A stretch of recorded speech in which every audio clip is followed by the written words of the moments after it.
सासू माँ, फिर मुझे बच्चा पैदा करने की जरूरत क्या है? आइए सुनते हैं इस कहानी को। ना जाने मम्मी जी समझती क्यों नहीं हैं। कभी भी मुझे मेरे बेटे के लिए कुछ करने ही नहीं देती। अपने 1 महीने के बेटे को सुलाते सुलाते मालिनी सोचने लगी। मुन्ना भी उसी के ऊपर लेटकर खेलते खेलते सो गया था। आज जब अपने बच्चे के साथ उसके मस्ती भरे पलों को जीने का वक्त आया था, तो सासू माँ के व्यवहार ने उसका दिल बुझा दिया। सोते सोते मुन्ने का हाथ मालिनी के दिल पर रखा था। बच्चे के हाथ के स्पर्श का एहसास था। मालिनी ने उसी समय फैसला ले लिया। अब बहुत हुआ। उसका भी बच्चा है, उसके भी अरमान हैं। मैं अपने बच्चे के अरमान पूरे करूंगी। आज तो मैं अपनी बात जरूर रखूंगी। मालिनी ने उठने की सोची तो देखा मुन्ना नींद में मुस्कुरा रहा है। बहुत सुकून की नींद सो रहा था। मुन्ने को देखकर मालिनी मुस्कुराई और फिर धीरे से उसे एक तरफ सुलाकर बाहर आ गई, जहां उसके सास ससुर, जेठ जेठानी और पति भी बैठे थे।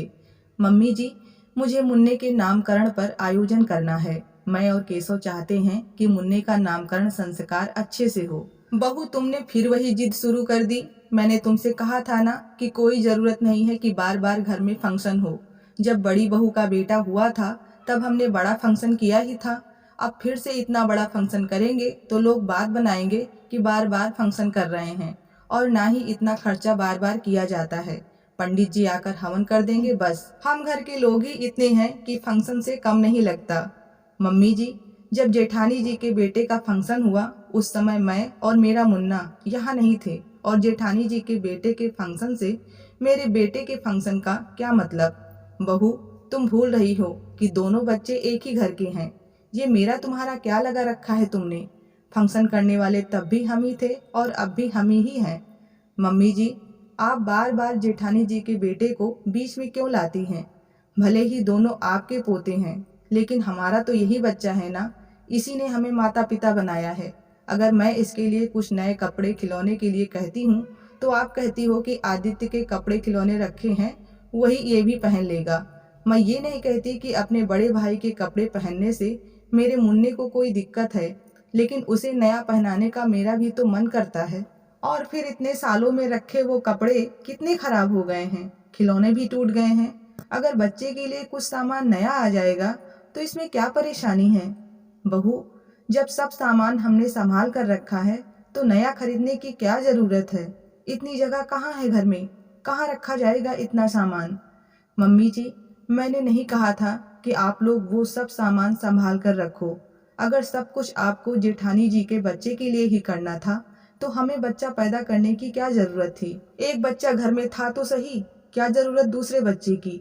आपने कहा बच्चा पूरे घर का है, मेरा या जेठानी जी का नहीं। तो ठीक है, जेठानी जी का बच्चा मुझे भी माँ और केशव को पापा कह लेता। बेकार मैंने 9 महीने उसे अपनी कोख में रखा और इतना दर्द सहा। समझौता करते करते थक गई हूँ मैं। कैसी बात कर रही हो मालिनी? मेरा बच्चा सिर्फ मुझे माँ कहेगा, तुम्हें वो माँ कैसे कह सकता है?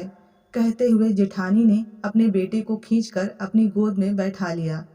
वैसे ही जेठानी जी, जैसे आपके बच्चे के नामकरण संस्कार में मेरे बच्चे का भी नामकरण संस्कार हो गया, आपके बच्चे के कपड़े मेरे बच्चे के हो गए, वैसे ही वो मुझे भी माँ ही कहेगा। मालिनी की बात सुनकर सब चुप हो गए। किसी के पास बोलने को शब्द नहीं थे। मम्मी, मालिनी बिल्कुल सही कह रही है। भैया भाभी का बेटा हुआ उस समय हम सब ने खूब शौक से और खुश होकर उसका नामकरण संस्कार किया। अब मेरे बच्चे की बारी आई तो क्यों सब लोग पीछे हट रहे हैं? अगर आपको ऐसी ही दिक्कत है तो ठीक है, फिर अपने बच्चे के लिए जो मुझे करना है वो मैं कर लूँगा।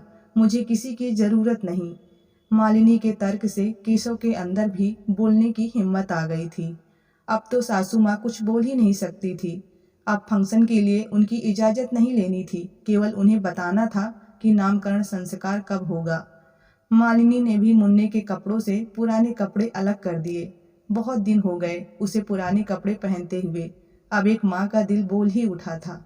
उम्मीद है आप सबको ये कहानी पसंद आई होगी। पसंद आई हो तो प्लीज़ वीडियो को लाइक और चैनल को सब्सक्राइब करना ना भूलें। मिलते हैं नई कहानी के साथ, तब तक के लिए धन्यवाद।